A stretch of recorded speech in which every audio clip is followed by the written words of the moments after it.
Hello, everybody. Welcome. Thank you all for being here.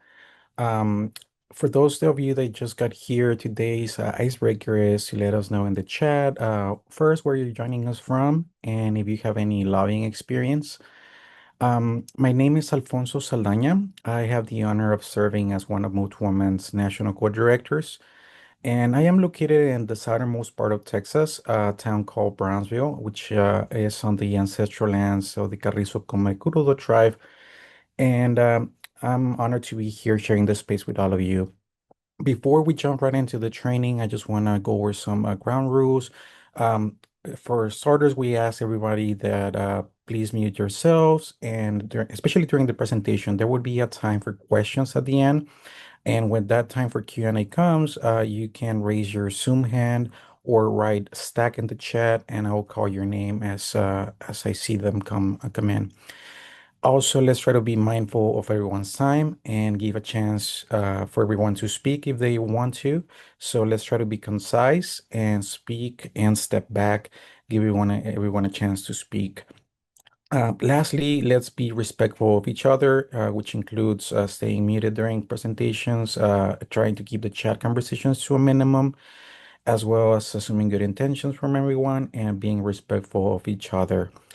Now, I would like to go over the agenda so that we know what we're going to be discussing. And Jane is going to do me the honor of screen sharing that. There we go. All right, so without any further ado, let's go over the agenda. So today we'll be discussing how to effectively lobby for the We the People Amendment, Moot Women's mission, which is to pass the We the People Amendment. And we're going to also look at the background of Moot Women, what is it that lobbying means and how to effectively do so. We're going to cover everything from scheduling the meeting to organizing and forming your groups. We're also going to be talking about the actual meeting, how that process goes, what you can expect, some actions to take prior to the meeting. When it comes to the follow-ups, what things that you need to be aware of, send in the follow-up email to your representative. And again, we'll be having a Q&A session. So I know that some of you have expressed that you have no experience. So that's fine. We are gonna try to answer all your questions towards the end, and you'll even have a chance to ask us particular questions that may be pertaining to your representative, if you have any. We're going to be sharing all the resources that we shared today on a follow-up email after this, as well as the recording of this call, which for those of you that may not notice, it is being recorded. So we'll be sharing that in a follow-up email later, hopefully in the next day or two. All right, so let's take a look at Moot Women's mission. So, Mutual Man is a coalition of hundreds of organizations and hundreds of thousands of individuals committed to social and economic justice. We are aiming to end corporate rule and build a vibrant democracy that is genuinely accountable to the people, not corporate interest. All right, the principles and values that we hold are include anti-oppression and solidarity organizing, as well as a coalition of movement building. We focus a lot of movement building, and our efforts are all grassroots. We dedicate a lot of time into political education and maintaining our political and economic independence by never accepting a single penny from big corporations. We don't receive any money from special interest groups, so that assure us that we can operate freely. And even though that may mean that our budget is not that big, yet every congressional session we manage to achieve our goals and reach the goals that we set, which in this case is trying to reach 100 co-sponsors by the end of the 119 Congress, which we are on track to do so as we currently have 62 co-sponsors, and it's barely the half of the first year. We have another year and a half. This is all thanks to the huge passion from our supporters that tirelessly keep the pressure on their representatives until they come on board as co-sponsors of AGR 54, also known as the We the People Amendment. And if you are new to Move to Amend, you might be wondering what this We the People Amendment is. Well, let me tell you a little bit about that. Our goals include obviously passing the We the People Amendment, which would make it clear that artificial entities do not have constitutional rights and that money is not speech.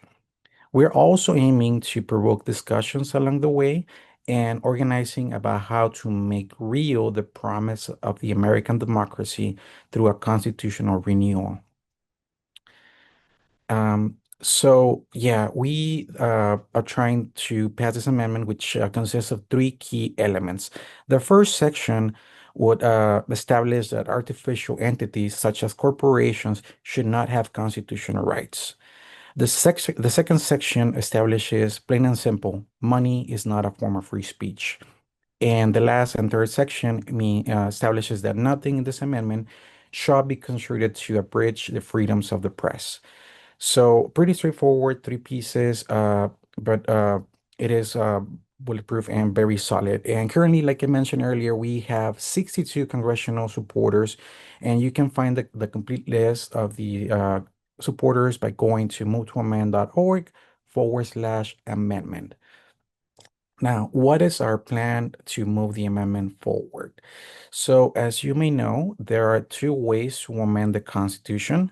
The first one is through Congress, which requires two-thirds of both houses, the House and the Senate, to pass the amendment resolution. And then you need three-fourths of the states, which is 38 states, to ratify it.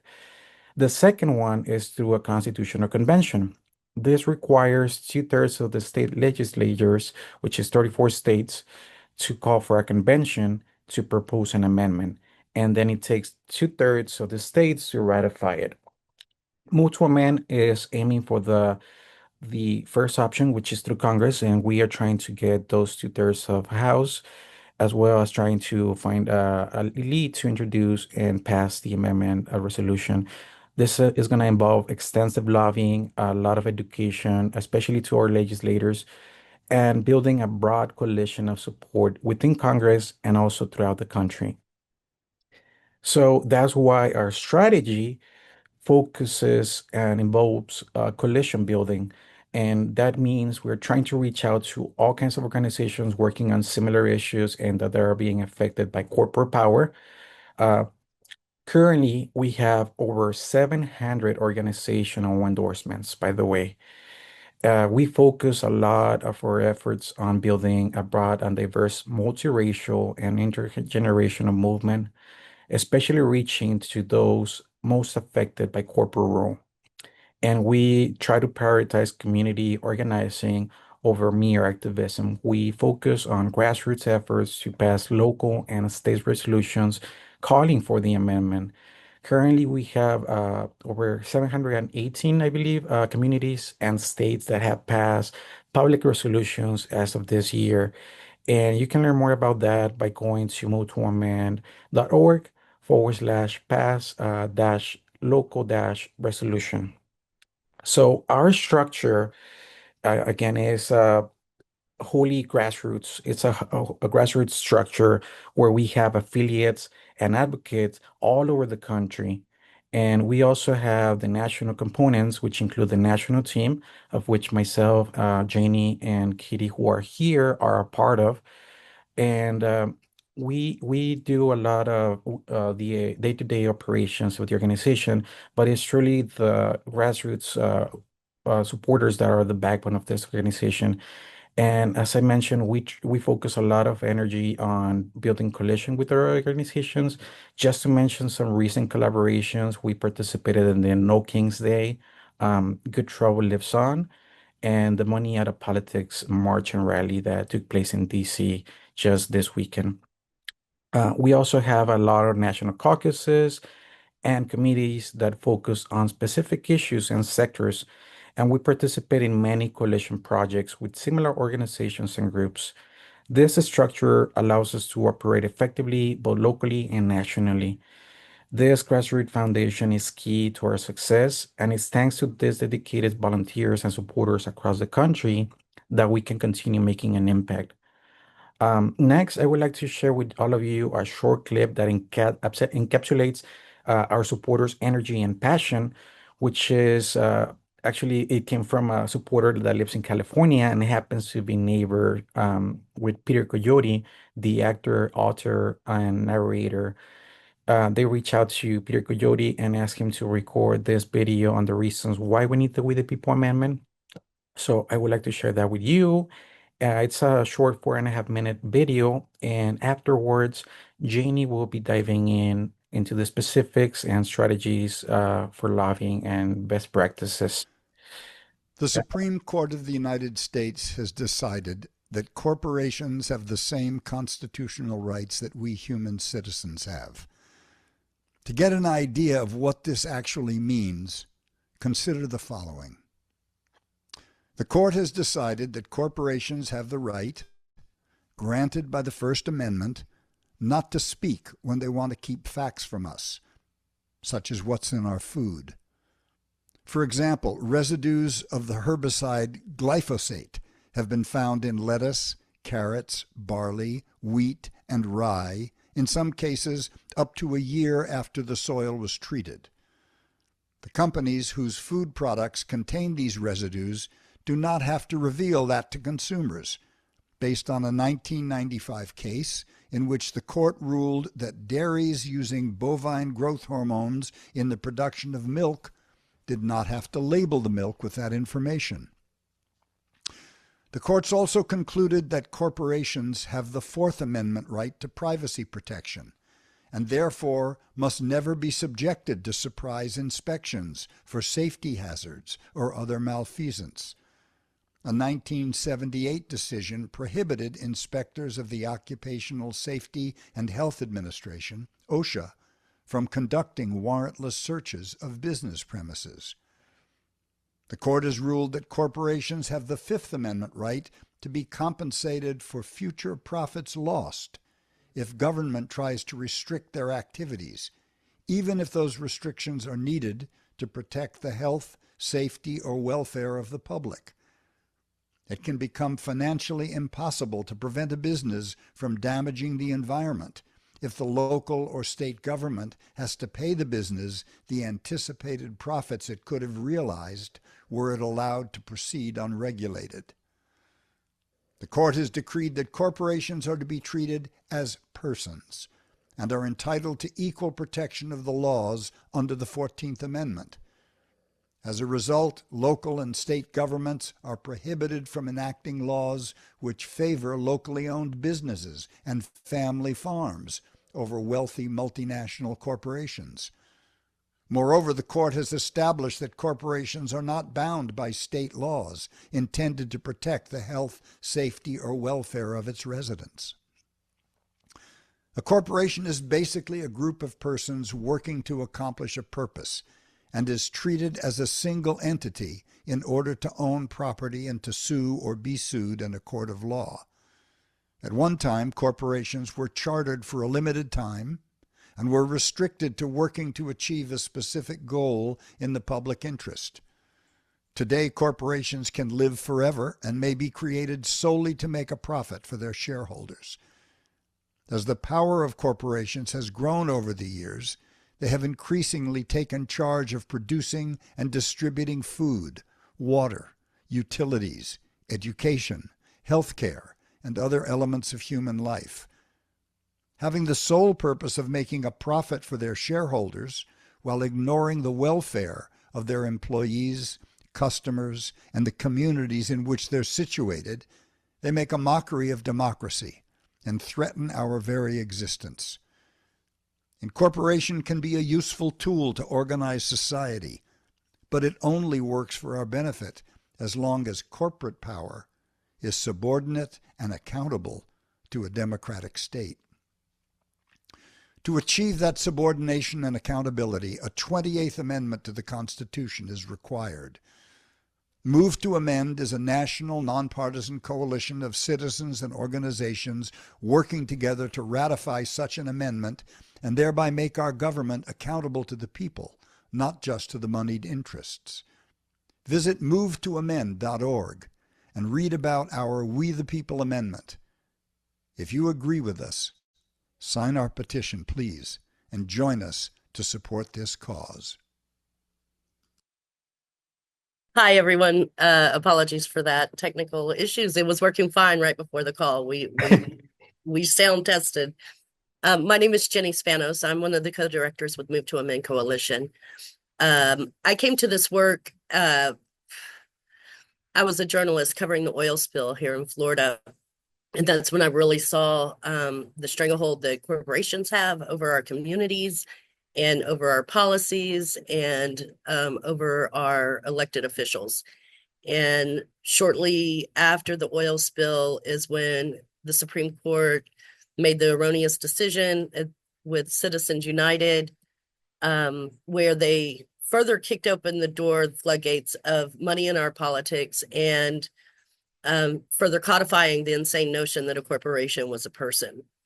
So, I was kind of like at my wit's end. I felt very desperate for our situation, seeing over and over again how corporations trumped communities' desires to protect, some basic rights like free, clean air, fresh water, and also the housing crunch from the collapse during that time, right prior to that, seeing all of that. So when I found out about Move to Amend organizing to end that, because we all know that the problem didn't start with Citizens United, right? So I started volunteering with them. I volunteered with Move to Amend for about 8 years before I came on to the national team. And I feel like this is the one thing that gets to the root of the problems that so many of us face. So I just wanted to share a little bit about myself. Many of you I do know, and it's great to see you all. And I see some new faces here too, Barbara, and really excited to dig into this with you because this has also empowered me. Before Move to Amend, I had never lobbied, never considered, I participated in some actions, but I never went to my legislator to demand what I wanted them to do. And it's not, it's not that scary, right? These are just human beings. And we have to reach hundreds of them every year. And as Alfonso said, we have to go over and over again. So we have all of this information online, but I wanted to go through some of these things. Scheduling a lobby meeting. It's super simple. Calling your local office and asking the scheduler to schedule during the August recess. On every one of our elected officials' websites has a local number and a local office that we could go into and meet and talk with our legislators. You follow up with an email if needed. A lot of times they will say, here, this is where you fill out your thing. The issue is too, is that they're going to listen to constituents. They have like this form that you fill out and only somebody within their district are allowed to fill out for some of these. So that's really important that their constituents, that they hear from their constituents. You're asking for the representative to meet with the rep, but be prepared to know then how you want to, why it's important to you. Part of the reason why I shared my story, because it's really important that they understand that this is a human reason that you were involved in this and that your narrative and how it affects you. Some of you are living, Barbara, I know fracking is very big and very important thing. And you're coming up against that all the time in your community. And that's part of your passion, right? Sharing your passion with your elected officials and why this is important to you is really, really important. Be flexible on your date and time, and the goal is at least 30 minutes. And sometimes they'll say, we'll have to get back to you. Be prepared for that, but ask them, when should I hear from you by? So that you have a range on which you can wait. You don't want to give them too much time, but you want to be respectful of their time as well. If there's no answer by that time, you call and ask again. Let them know, hey, I haven't heard. You told me. That repetitiveness and that getting on their radar is really important. And especially in the last couple of years, it's been pretty insane getting through to these reps because they have so many emergencies they've been facing every day. You want to be prepared that you'll meet with an office director or a legislative director, but you would really, you're requested to meet personally with the rep. But be prepared that, it does happen and that a lot of times it's the legislative directors and aides who are making the decisions to bring it to their boss. So, just be prepared for that. There's also detailed instructions on how to set up the lobby meeting at our campaign resources. Next slide. All of this will be coming to you. So you'll have links to all of these resources at your fingertips. Who to bring? All you need is 3 to 6 people, not a lot. As the lead in the lobbying meeting, you want to pick a facilitator who's willing to share compelling stories, and with other groups. This is a great opportunity to reach out to other groups. As Katie put in the chat, there's actually 813 groups nationwide that have endorsed the We the People Amendment and Move to Amend. These are great resources to reach out to people and make connections and organize within your community. We are able to reach out to those folks. So when you sign up, we can connect you with those folks and schedule that meeting. And any other outside individuals or organizations, organizational reps that may have a positive relationship with that power, we're going to show you a little power analysis form that y'all can fill out when you're working towards pressuring your rep, because you want to go in kind of prepared with as much information as you can so that you can appeal to what's important to them as well. Of course, you don't want to bring somebody who ran against the rep, although it's happened on more than one occasion. Somebody who may have a poor relationship with the rep or outside groups with poor relationships with the reps, and doing a little bit of a power analysis and understanding who your representative is and what they are passionate about is going to be a good way to understand and to know who not to bring. Next slide. Thank you. Organizing for the meeting, materials to assemble. You want the MTA language, you want the amendment language. Again, that's 2 main provisions. That third provision was an add-on just for clarity, but it's actually already listed in the First Amendment. List of supportive organizations and resolutions in the district. We have all that information for you. So all you have to do is let us know who you're going to see, and we can prepare some of that for you.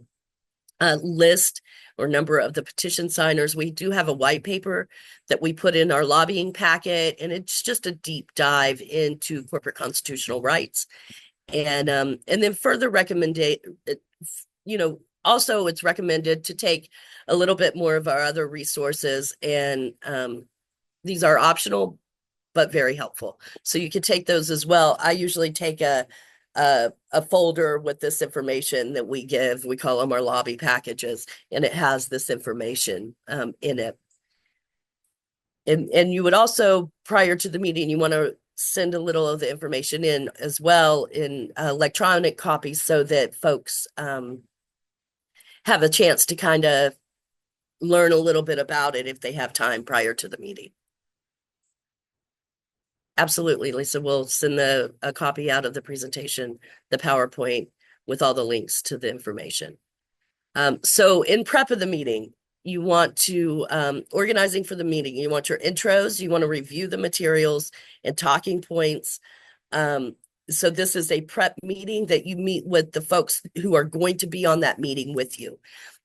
We suggest maybe the day before, or within a couple of days, so you don't forget where you're at, but also have enough time to think about it. Because it's really important that when you're delivering your stories and why it's important to you, that you kind of have that as a concise, clear, and as compelling as possible. And then during this meeting, you'll decide your roles. Who's going to be the facilitator? Who's the note taker? Who's breaking down the agenda? Who's going to discuss what the We the People Amendment is? Those kind of things. And commitment of issues and personal stories. Those are very important. So even practicing those at that meeting would be good. Ask someone to research the rep's priorities and views. I usually ask more than one person to do that so that we can pull some stuff together, and working off of that same PowerPoint or power analysis. You're going to go over the agenda and then encourage people to show up on time and appropriately dressed. If you're meeting in person, basically you don't want to go in your bathing suit. Encourage people to show up, and still masks are required in some places. Have your mask if you need to, especially if there's, if you feel that you need that for safety or want to protect your community on that. So, again, prior to the meeting, there's some options, optional options that you can take. We can create a one-click politics thing like Alfonso was talking about, which is specific to your district, to get people to call in, to sign in prior to your meeting, so that when you go in, people have already asked, other constituents have already asked them to come on.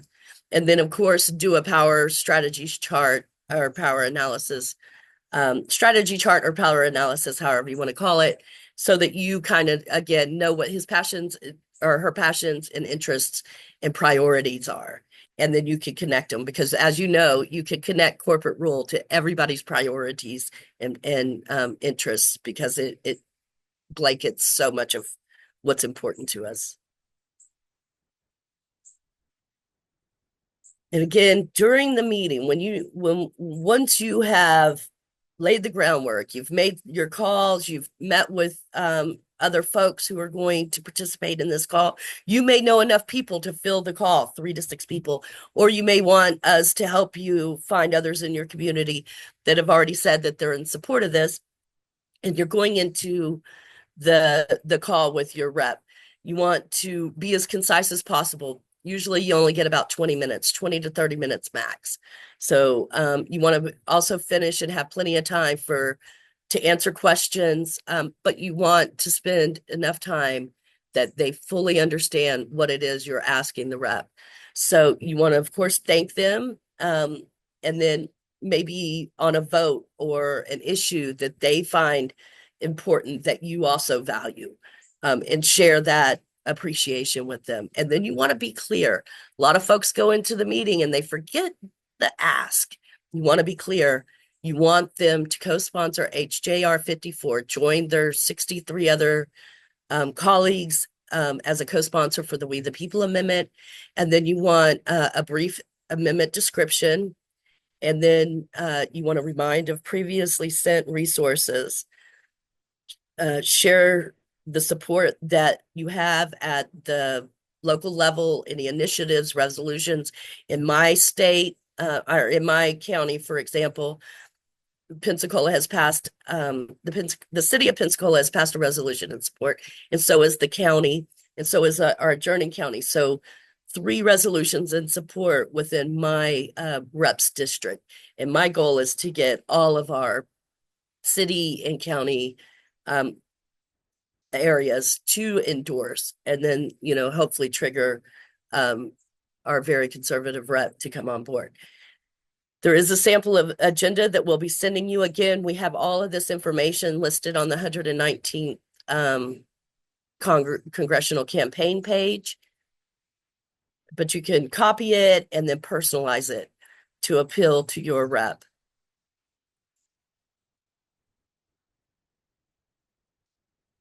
Also, very, very important is sharing stories from each person, why they support this amendment, That's why you have 3 to 6, so everybody has a chance to spend 2 to 3 minutes explaining why it's so important for them that they are rep come on as a co-sponsor.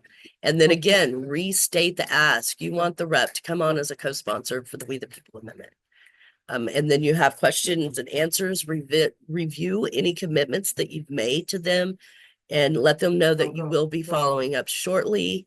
Ask them, do they plan to support this? Do they plan to take it to the rep and support? You would be surprised. They will kind of be honest with you. Yeah, I'm going to take it, ask for a time, and then thank them for the meeting. Again, the more information you have walking away from that meeting about where they're at or what the office thinks about it, they've had time to look at it already, because you sent prior information in. So you can kind of, during that Q&A and review, you can kind of gauge where that rep is. Or where that, if it's the rep or if it's an aide, and it, how the aide feels about it. And then you want to, you're building you're building a relationship with this representative. Like we said, we have to get 3/4 of the House and Senate. So every year, I mean, not every year, every Congress, every 2 years, we have to reintroduce, right? So developing that relationship where you could call on the phone and say, hi, Christine, new congressional cycle, will your rep come on? And that's how we build. Hopefully, very early on, we're getting all of the prior reps on board, and then we're able to reach out to other reps. So keep that as a low-hanging fruit. Next slide.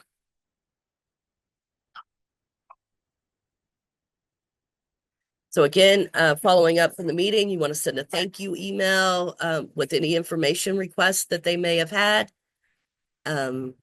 Send email blasts to constituents, again, asking them to reach out to the rep, and letting, the more people they get calls in, if it put a ad in the, or not an ad, a op-ed in the paper, highlighting that you've went to see the rep, this is why you think it's so important, and you're waiting to hear from them. You would be surprised at how quickly that makes reps move when they get news coverage like that.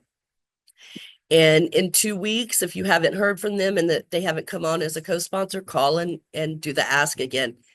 And then after that, be persistent. Again, there is a lot going on. They have a lot, I personally think they should be a lot more responsive, but sometimes it's just getting their attention and making it a priority for their office. And, this is a long-term strategic structural change. So sometimes they're just fighting those fires. And it's really important that they recognize that they also need to go after the arsonists that are undermining democracy and, fueling this rising fascism. So be persistent. And again, every 2 to 3 days, call them on the phone, send another email.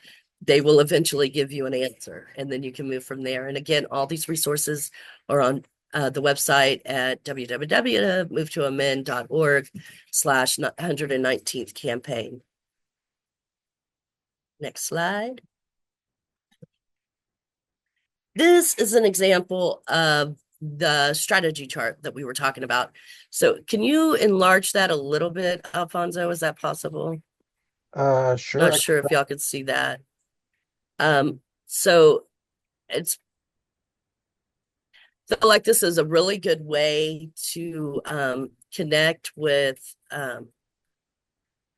when you're working with other people to get your rep on board. This is where you put his name, his priorities, some information like where did he get his money from? That's usually a good way to gauge that. We have a rep we're working on right now, a Senate rep in Atlanta, for example. Most of his money came from the unions. Well, their union has endorsed the We the People Amendment. They've gone so far as to make it part of their strategic goals as well. So, we had the president on of the Atlanta North West Florida or Georgia Labor Council. And, they were a powerful addition. And at that meeting, they're like, we want to speak to him. We want to talk to him in person. So we're working on getting an in-person meeting. That's where these kind of things will really help. Also, where you see in this last category, tactics. This is really important too, because as you're coming together, looking at, what goals you want, what organizational considerations there are, the decision maker, which is the rep, their target, any useful information. Also, you're coming together and discussing what we will do next, right? These are tactics to get the decision maker to take action. So this is really important because you're deciding these together. That means you have a team already that's starting with it. So if you need to say, after months of trying to get this rep on board, they're still not talking to you, they're not hearing you, you put an a opt-ed in the paper. I had one rep, or we had one supporter in who put a rant in the local paper about, where are you at? Come on board. We haven't seen you this Congress. We've missed you. And the rep was on within an hour and a half after the article was posted in the paper. So, they're very, very attentive when it comes to that. But what if they still don't come on?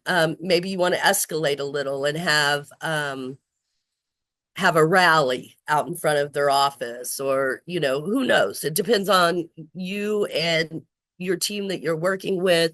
Again, it's all about grassroots working. So what y'all feel comfortable with and how you want to escalate. Some people have done like a street theater in front of a rep's office, talking about and illustrating why this is so important. So these kind of fun ways you could do it and do a drive-by if you need to escalate to that. But generally, if you're calling and you're pressuring and they're getting that constituent pressure, they come on board. Most of the reps that when we get them in, if we're able to sit down with them, more than not, they're like, this is a no-brainer. It's like, yeah, it really, really is a no-brainer. So does anybody have any questions about anything you've heard so far? If you have any clarifying, I'm going to turn it over to Katie to kind of lead a discussion on Q&A. Right. I'm so excited to see so many people here because as Jenny and Alfonso said, you guys get access to things that we don't have access to. And without you guys, your dedication, we wouldn't be seeing the progress that we've seen over the years. I do see a few questions in the chat. One is, all my reps are MAGA reps. What should my next steps be? I think Jenny touched on that a little bit about local resolutions because, like you all, I live in a very conservative area in Pensacola with Jenny, and passing those local resolutions, because this is really a nonpartisan issue. Most of the time when it's brought before people, they say, yes, as Judy said, no brainer.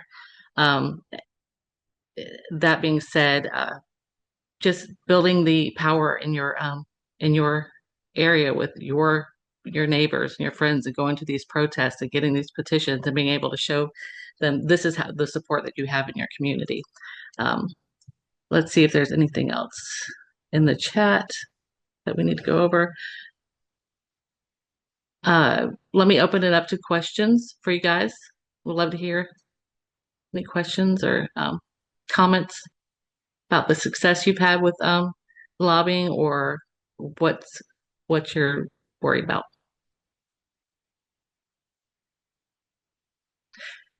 Jenny did say, because I've done a little bit of lobbying in DC, and Jenny did say having those corporate role stories prepared and connecting that back with your rep and what they're passionate about, what they're talking about. And another thing I think to do when you're reaching out to people that you think are a real long shot is tagging them in social media. Um, a lot of these reps don't have a lot of traction, like AOC and stuff on their social media. They only get 10, 15 comments. Marcia, I see you have your hand up. Hi, I do, and my rep is Amelia Sykes, and she has already given her support, and she works closely with Marcy Kaptur, the representative from the northeastern Ohio counties along the Lake Erie shore, and we are spending our summers up on Lake Erie quite a bit. Uh, Given that they've already both supported it, where should my focus be, or what else can I do? I have submitted some letters to the editor, uh, and in the Akron area, most of them have been published. Not the last one, but they just got taken over by Gannett, which is I don't think going to be very supportive. And I submitted one to like the Columbus area and to the Toledo area, and they did not publish them. And a couple times that's happened, and they said, "Oh, we only publish, from our area, or if you haven't published it elsewhere, or some kind of malarkey," a Joe Biden term, malarkey. Um, so, uh, how should I focus? Where can I focus? Um, as far as getting the Lake Erie, outside of support, I am active on our Lake Erie Island Conservancy, and there's been a lot of issues surrounding that. But I was posting some things, and they said, although we love your post, we don't think you should be posting political um, items on the Lake Erie Island Conservancy site. And I'm like, well, okay. So I'm confused.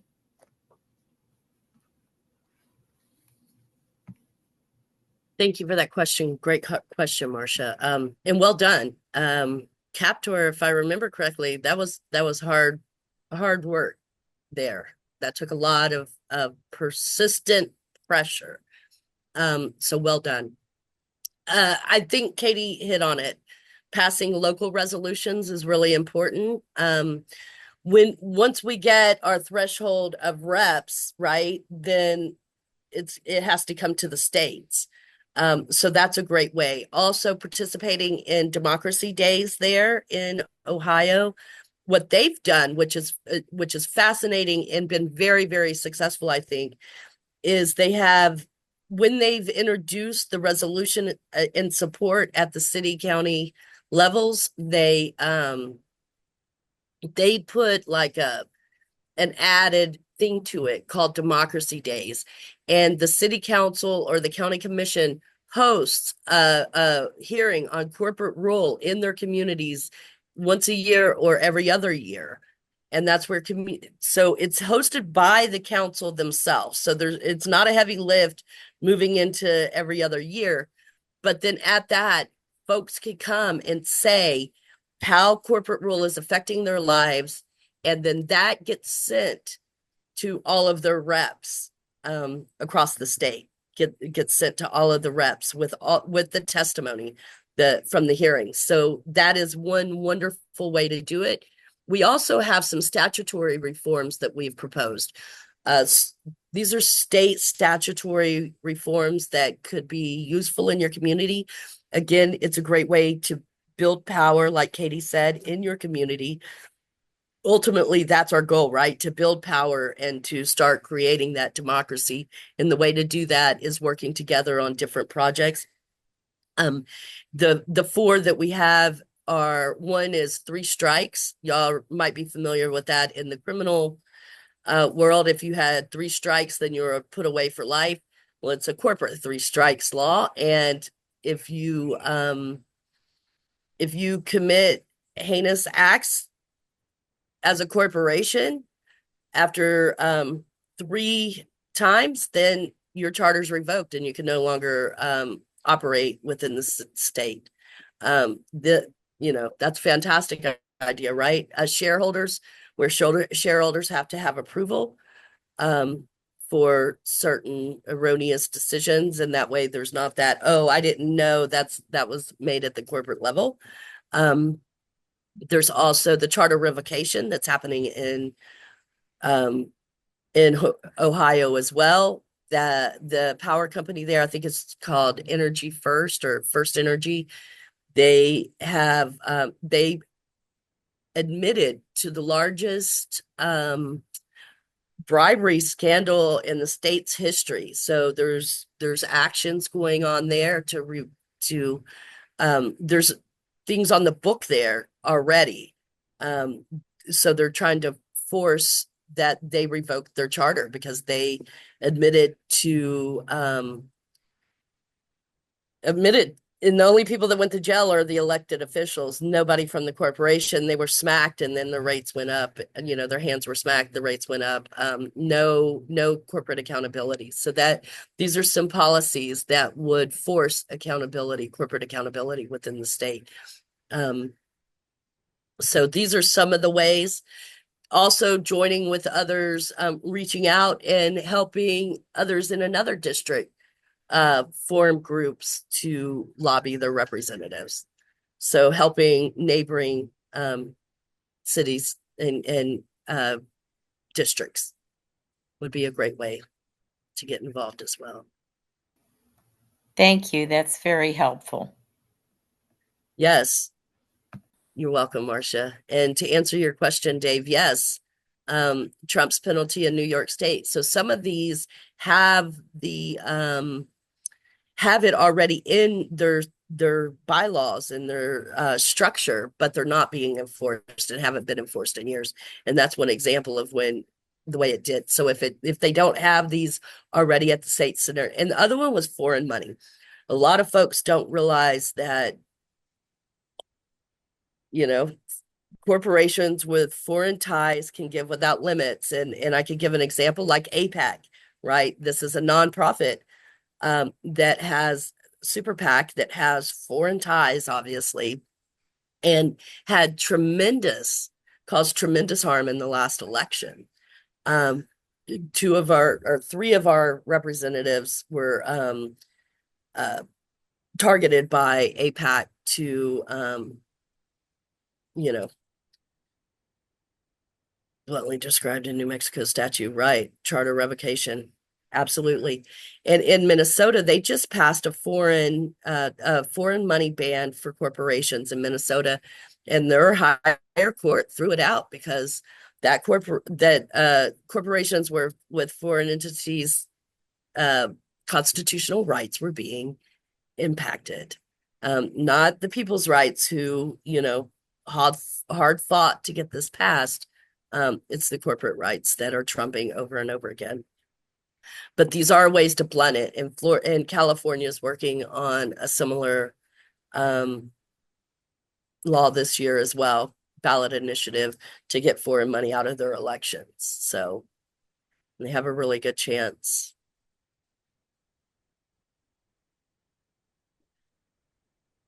Alfonso, are Trying you to read working on some of these. Lucille's question about language on the 119th website for Democracy Days and for resolutions? No, I just saw it, but yes, we do have language for that. I can share that in the respond to your question in the chat, Lucio, with the link. Yeah, the website has everything on it.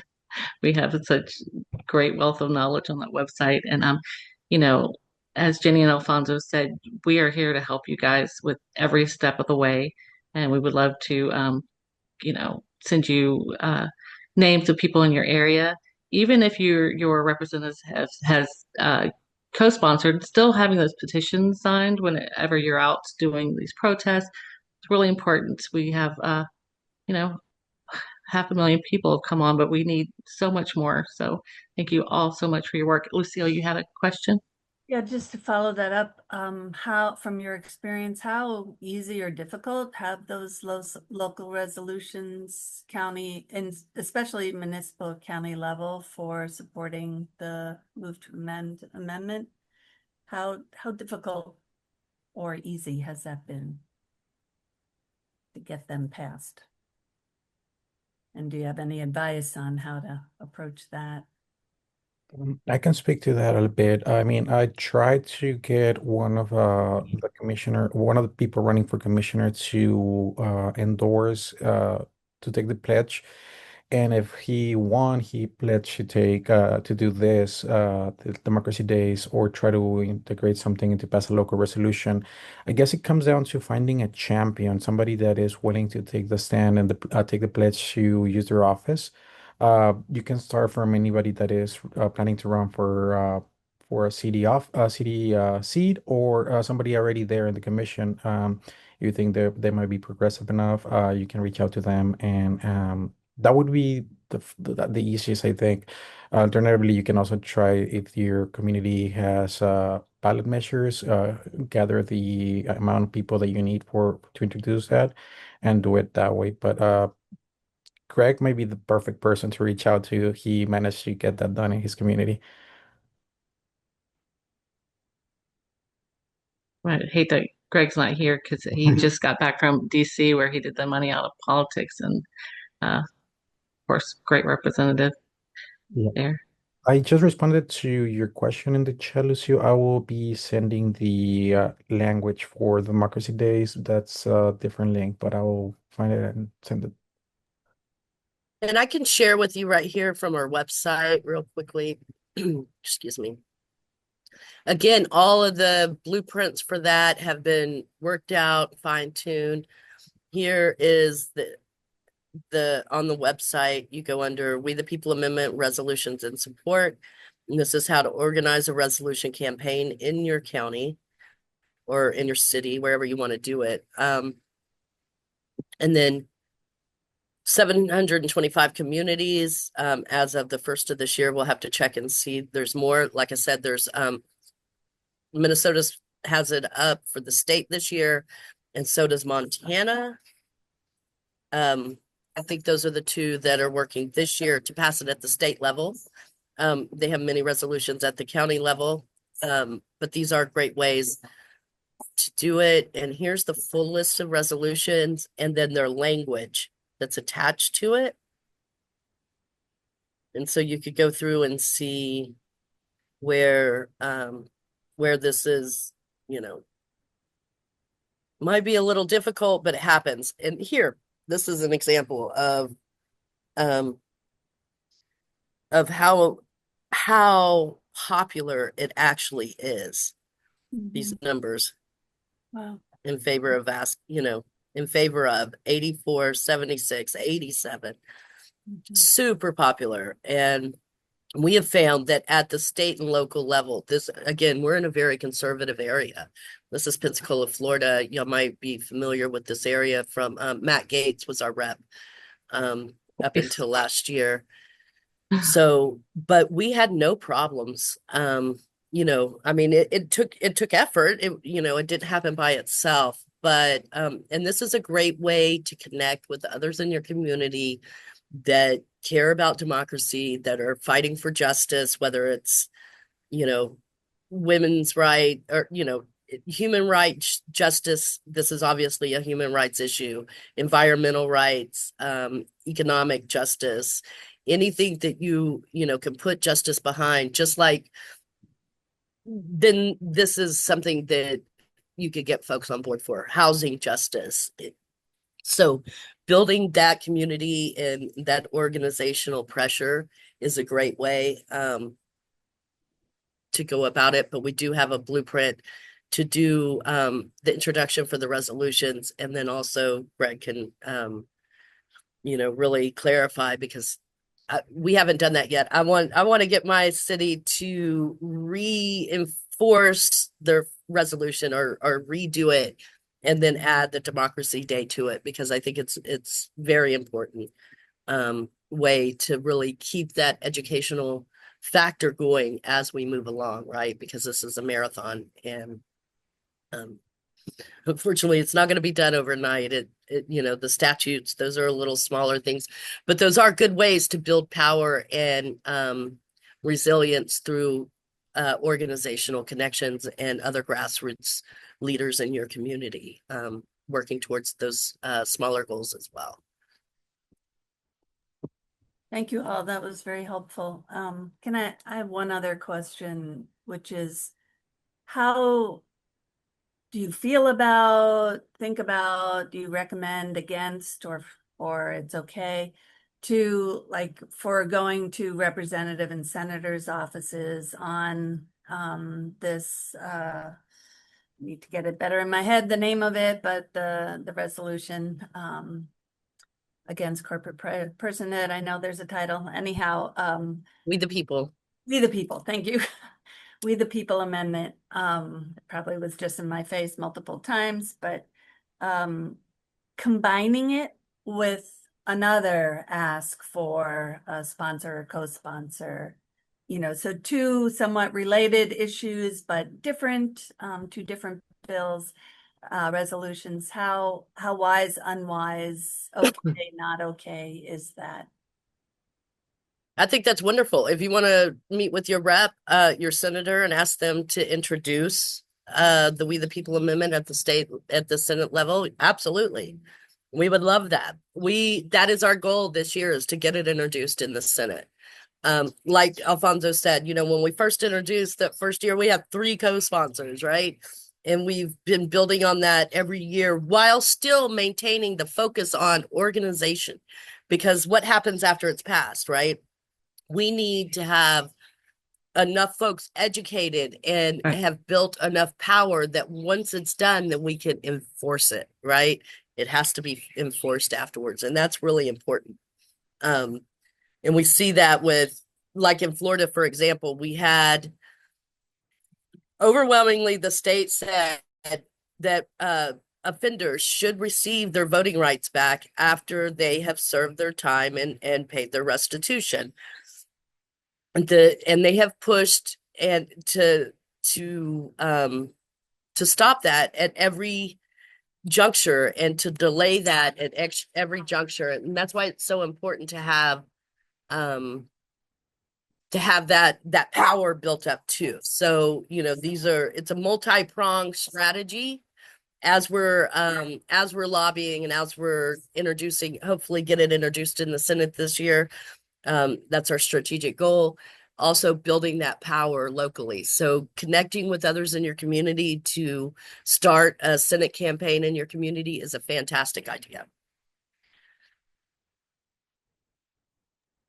Maybe I wasn't precisely clear. I meant combining two different bills. So I agree with your response. I appreciate it, and good to know that's your strategic goal for the We the People amendment. But if we're also lobbying on another issue, is it better to create 2 separate meetings about that issue, or is it okay and wise to put the 2 together in a meeting if they're, somewhat supportive of each other? So Right.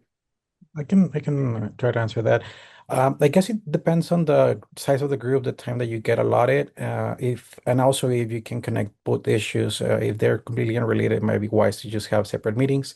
But generally, whenever I call my office, my representative's office, I might be for whatever issue of the day we might be facing, but it usually, more often than not, ties back to corporate rule and money in politics. So if that is the case, by all means.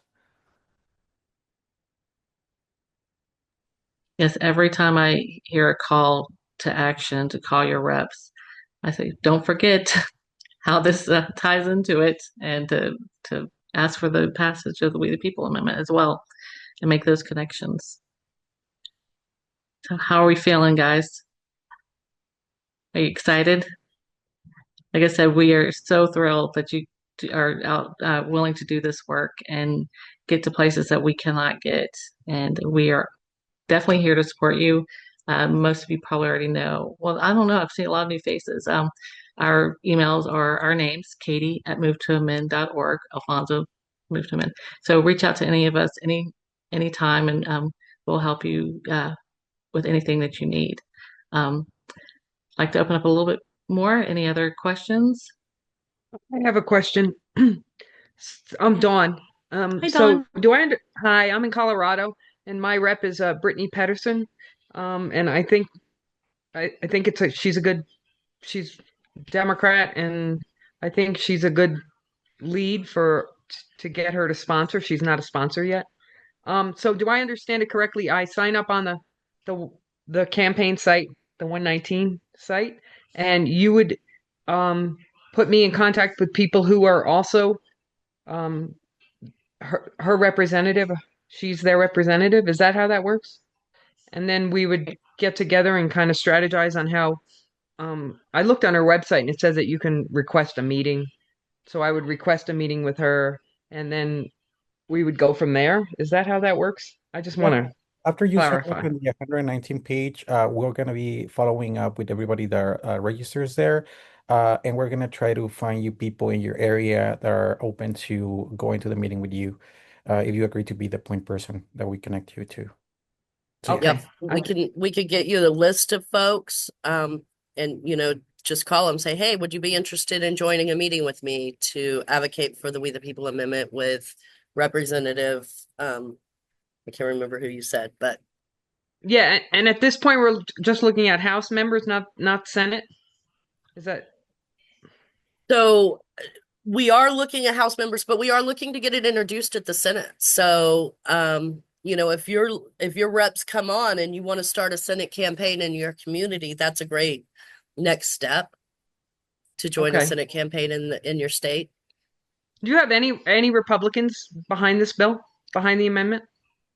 Not Not this session yet. Um, we have met with a couple, but we have not. So there were two schools of thought within the Republican Party. John McCain wrote a amicus curiae against the Citizens United decision, for example, where he is vehemently opposed to the Supreme Court ruling in favor that a corporation was a person and that its money was a form of free speech. Mitch McConnell and others, one other I'm thinking of, he was a presidential candidate. He's like, corporations are people, my friend. And I think Mitt it's the Romney. exact That was quote, Mitt Mitt Romney. Romney, Yeah. right? So, but but we're going to keep meeting with conservative reps as well, because this is a sovereignty issue. This is a human rights issue. This is, we went to the Supreme Court and we were there lobbying.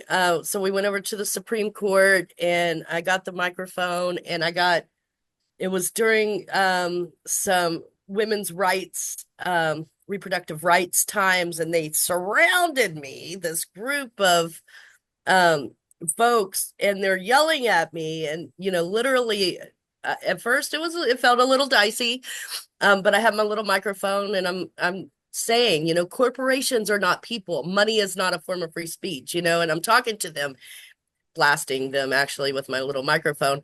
And those people went over and started signing the petition. So, and again, if you see the resolutions in support, 87%, 78%, high numbers of individuals. But no, we don't have a conservative rep right now, but not from a lack of trying, and we will continue to push until we make it an election issue is the key. And, we really are seeing a shift. Part of our job is moving that Oberman window and, cultural understanding and knowledge, and we see the pendulum shaking and moving now. Probably more in the last 2 years than we've seen in, 10 years since the early days. So I think this is the year. Sorry about that, I Marcia. I want to look. I also had a question that might if you have any questions that you can't answer, it's always, it's okay to say I'll get back to you on that.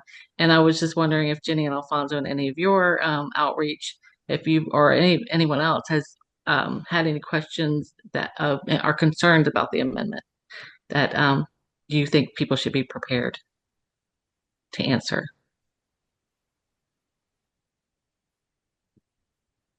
I know at one time I was asked about how it affects uh, nonprofits, and we have language for that. So yeah, doing a little bit of research um, on questions that people will be asking you too is also on the website.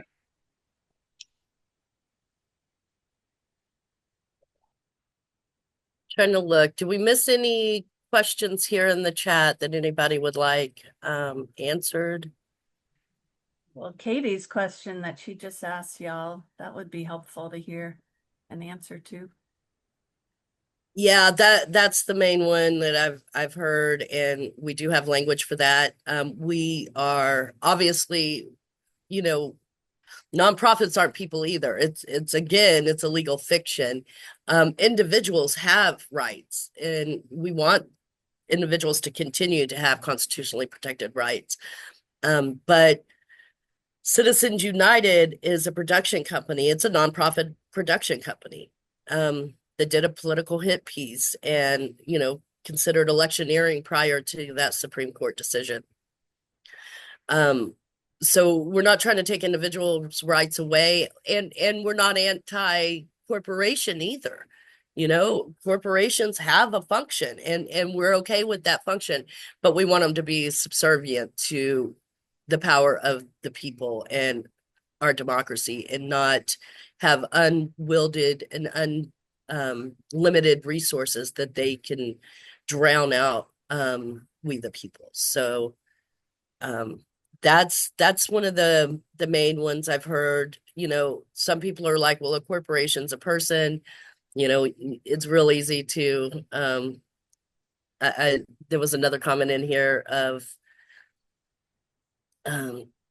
it's very clear how courts have decided they have the same rights as human beings, and it's mind-boggling. This is a no-brainer. And usually we can meet that with just the facts. And we do have language for all of those that are a little more concise than what I just said. But Yeah, it was very helpful and if I've been looking in the web site, but I know I've seen that before, questions that you may be asked, and I'll make sure I dig that up and include it with how we outreach to you.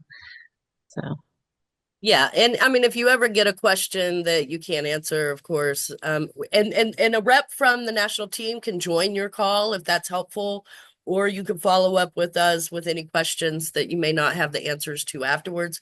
And it's okay. It's perfectly okay to say, I'm not sure. I'll get back to you on that, because, you know,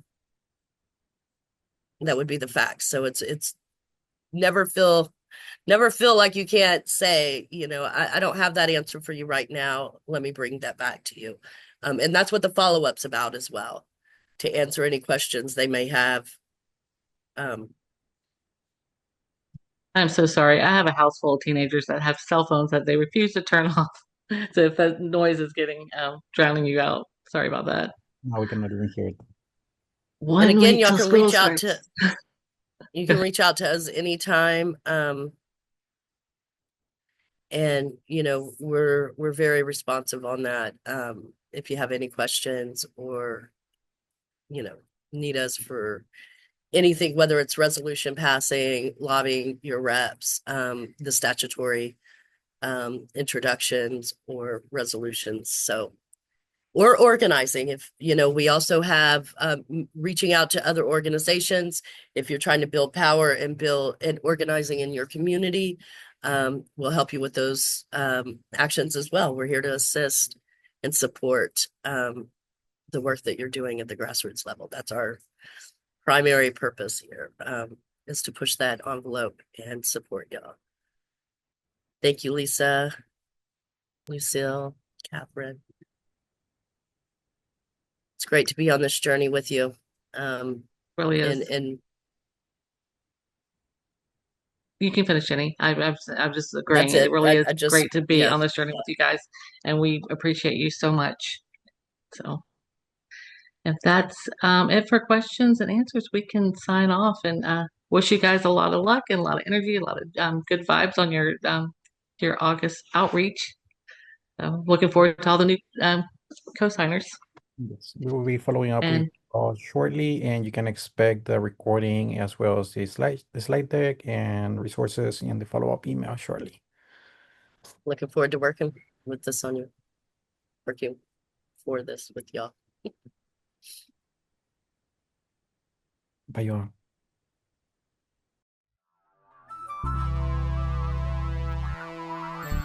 They out here stripping our democracy, piece by piece, city by city, state by state.